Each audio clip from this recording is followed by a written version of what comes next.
ሰላም የቻናላችን ቤተሰቦች፣ በዚህ ቻናል አማርኛ፣ እንግሊዘኛ፣ ሂሳብ እንዲሁም ሌሎችን ትምህርቶችን በኦንላይን እናስተምራለን። መማር የምትፈልጉ ቪዲዮ ላይ ባስቀመጥነው ስልክ በኢሞ፣ በቴሌግራም፣ በዋትስአፕ እንዲሁም በሌሎች የሶሻል ሚዲያ አማራጮች ይደውሉልን። የምትፈልጉትን ትምህርት በምትፈልጉት ሰዓት እናስተምራለን፣ እያስተማርን እንገኛለን። ሰላም እንዴት ናችሁ? በያላችሁበት ሰላማችሁ ይብዛ። እንግዲህ ዛሬ የመጀመሪያውን ወይም ክፍል አንድን የአማርኛ ፊደላትን በእንግሊዘኛ እንዴት እንጽፋለን እንዴት እናነባለን የሚለውን እየላችሁ መጥቻለሁ። እንግዲህ ምንድነው እነዚህ በተለይ የመጀመሪያ ፊደል የሆኑትን የአማርኛ የመጀመሪያ ፊደል የሆኑትን ከሀ እስከ ፐ ያሉትን በእንግሊዘኛ እንዴት እንጽፋቸዋለን፣ በእንግሊዘኛ ሲጻፉ ምን ይመስላሉ? ለምሳሌ እነዚህን የአማርኛ ፊደሎችን ተጠቅመን ስሞችን ሌሎችን የተለያዩ ቃሎችን ለመመስረት በእንግሊዘኛ እንዴት አድርገን እንጠቀምባቸዋለን የሚለውን ለማየት ዛሬ የመጀመሪያውን ቪዲዮ እየላችሁ መጥቻለሁ። ከዛ በፊት ግን ለቻናላችን አዲስ ከሆናችሁ ላይክ፣ ሰብስክራይብ፣ ሼር በማድረግ ቤተሰብ ሁኑ። ምክንያቱም የምንለቃቸው አዳዲስ ቪዲዮዎች ቀጥታ ለእናንተ እንዲደርሷችሁ ማለት ነው። እንዲሁም ደግሞ በኦንላይን መማር የምትፈልጉ እዚህ ከታች ባስቀመጥንላችሁ ስልክ በመደወል ቀጥታ መማርና ኮርሶችን መውሰድ ትችላላችሁ። ስለዚህ ምንድነው እነዚህን ፊደሎች በደንብ አድርገን በመረዳት ሁለቱን አያይዘን ምንድነው አንደኛው በዛውም ፊደሎችን እየለየን የአማርኛ ፊደሎችን ሌላኛው ደግሞ በእንግሊዘኛስ እንዴት እንጽፋቸዋለን የሚለውን እናያለን ማለት ነው። እንግዲህ ከመጀመሪያው ስንጀምር እንግዲህ በአማርኛ የፊደል አጻጻፍ ከሀ ነው የሚጀምረው። እሺ ለምሳሌ ሀ ስንል ሄው ኤች ኤ ሀ ብለን ስንጽፈው ነው ሲነበብ ሀ ብለን ሀ። እሺ ከዛ ወደ ታች ነው፣ ከላይ ወደ ታች ነው የምንሄደው እንትኑ ስቴፑ። ይሄኛው ደግሞ ማን ነው? ለ ነው። ለ በእንግሊዘኛ ደግሞ ስንጽፈው ማን እንዴት አድርገን እንጽፋለን? ኤል ኢ ለ ለ ብራውሽ። ቀጣይ ሐመር ሀ ነው አይደል? ይሄኛው ሀ ተብሎ ነው የሚጠራው። ለምሳሌ ይሄኛውም ሀ ነው፣ ይሄኛውም ሀ ነው። የሚለዩት በቅርጽ ብቻ ነው ብለናል በባለፈው ቪዲዮአችን።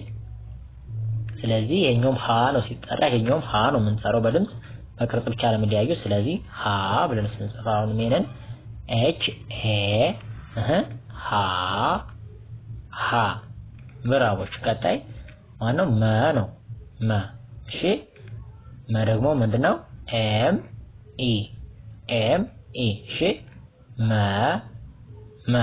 እሺ ቀጣዩ ማነው? ሰ ነው ሰ። እሺ ሰን ደግሞ ስንጽፍ እንዴት ነው? ኤስ ኢ ሰ ብራቦ። ቀጣዩ ረ ነው። እሺ ረን ደግሞ ስንጽፈው እንዴት ነው? አር ኢ ረ ብራቦ። እሺ ቀጣይ አሁን እነዚህ የምታያቸው በሙሉ የመጀመሪያቸው ይሄ ሀ የመጀመሪያ ነው። ለ ሐመርኋ መ ሰ ረ እያለ የመጀመሪያዎቹ ናቸው። በመጀመሪያዎቹ እንዴት እንጽፋቸዋለን የሚለው ነውና እሺ ይሄኛው ማን ነው? ሰ ነው። ይሄኛው ሁለት አይነት ሰዎች አሉ ብለን አለ። ይሄኛው ሳቱ ሰ ስንለው ይሄኛው ንጉስ ሰ ብለን የምንጠራቸው ግን ጽፋቸው አንድ ናቸው ማለት ነው በድምጽ። ስለዚህ ምንድነው ይሄም ሰ ስንል ኤስ ኢ ነው። እሺ ሰ። እሺ ቀጣይ ሸ ነው። ሸ ስንል ደግሞ ምንድነው? ኤስ ኤች ኢ ሸ። በጣም አሪፍ። ቀጣዩ ደግሞ ማን ነው? ቀ ነው። ቀን ደግሞ እንግዲህ ስንጽፍ እንግሊዘኛ ምን ብለን እንጽፋለን? ኪው ኢ ቀ ብራው። ቀጣይ ማን ነው? በ ነው።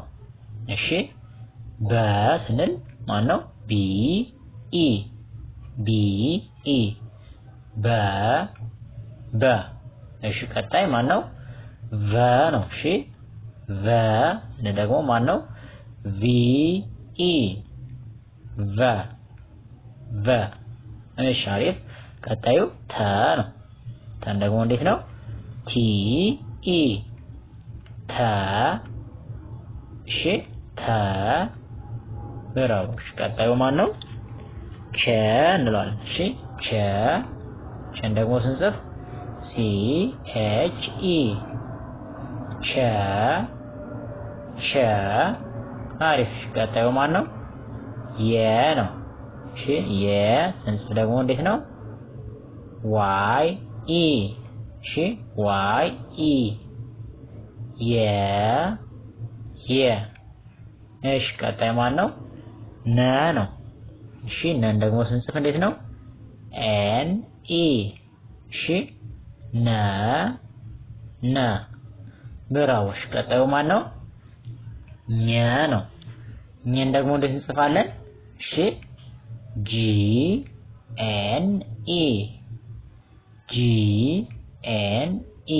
እሺ ኘ በጣም አሪፍ። ቀጣዩ አ ነው። አን ደግሞ እንዴት ነው የምንጽፈው? ኤ ብለን ነው የምንጽፈው። አን ስንጽፍ ኤ። እሺ አሁን አን ስናነብ ኤ ብለን ነው የምናነበው ወይም ደግሞ አ እንላለን። እሺ ሌላኛው ማን ነው? ከ ነው። ከን ደግሞ እንዴት ነው? KE እሺ ከ በጣም አሪፍ በጣም አሪፍ። እሺ ቀጣዩ ወደ ቀጣይ ስንሄድ ማን ነው? ወ እሺ ወ ስንል ደግሞ ምንድነው? WE እሺ ወ ቀጣዩ ማን ነው? ዘ ነው። እሺ ዘ ስንል ደግሞ ማን ነው? ZE እሺ ዘ በጣም አሪፍ። ቀጣዩ ማን ነው? ዠ ይባላል። ዠን ደግሞ ስንጽፍ እንዴት ነው? ZHE እሺ ዠ ብራው። ቀጣዩ ደ እሺ ደ ደግሞ ማን ነው? DE እሺ ደ ቀጣይ ጀ እንዴት ነው የምንጽፈው? JE እሺ ጀ ብራዎች። ቀጣዩ ገ ሲጻፍ GE እሺ ገ በጣም አሪፍ። ይሄኛው ደግሞ ማን ነው? ጠ ነው። ጠን ደግሞ እንዴት ነው የምንጽፈው? TE ነው። TE እሺ ጠ በጣም አሪፍ። ቀጣዩ ጨ እሺ ጨን ደግሞ እንዴት ጽፋለን? CHE ጨ በጣም አሪፍ። ቀጣዩ ማነው? ፐ ነው። ሶሪ ጳን ደግሞ ስንጽፍ እንዴት ነው? PE ጳ በጣም አሪፍ በጣም አሪፍ። እሺ ወደ ቀጣይ ስንሄድ ይሄኛው ማን ነው? ጸ እሺ ጸ ስንል ደግሞ ምንድነው? TSE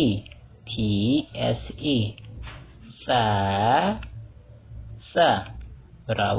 ቀጣዩ ፈ ነው። ፈን ደግሞ እንዴት ነው? FE እሺ ፈ እሺ ቀጣዩ ደግሞ ማን ነው? ይሄኛው ጸ ነው። ይሄኛው ሁለት አይነት ጸዎች አሉ ብለናል። ይሄኛውም ጸ ነው፣ ይሄኛውም ጸ ነው። በድምጽ አንድ ናቸው፣ የሚለያዩት በቅርጽ ብቻ ነው። ስለዚህ አሁን ይሄን ጸን ስንጽፈው እንዴት ነው? TSE እሺ ጸ በጣም አሪፍ። ቀጣዩ ምንድነው? አ ነው። እሺ ሁለት አይነት አዎች አሉ። አሁንም ቅድም መጀመሪያ ላይ ያየነው አና ይሄኛው አ ነው። እንግዲህ እነዚህ ፊደሎችን በደንብ እየለየን ማለት ሁለት ይሆኑ አሉ። ለምሳሌ የቅድሙ ያለ ይሄኛው አ ነው። ይሄኛው አለ። እንግዲህ አ ነው። አሁን ኤን እንደ አ ነው የምናነባት። አ ብለን ነው የምናነባት። እዚህም ደግሞ እንግዲህ ሁለተኛው አ አለ። የትኛው? ይሄኛው አ። ይሄንንም ምን ብለን ነው የምናነበው? አ በኤ ስን ማለት በኤ አን እንደ ኤ ነው የምንለው እንግሊዘኛ ስናነበው አሪፍ። ይሄኛው ደግሞ ሀ ነው።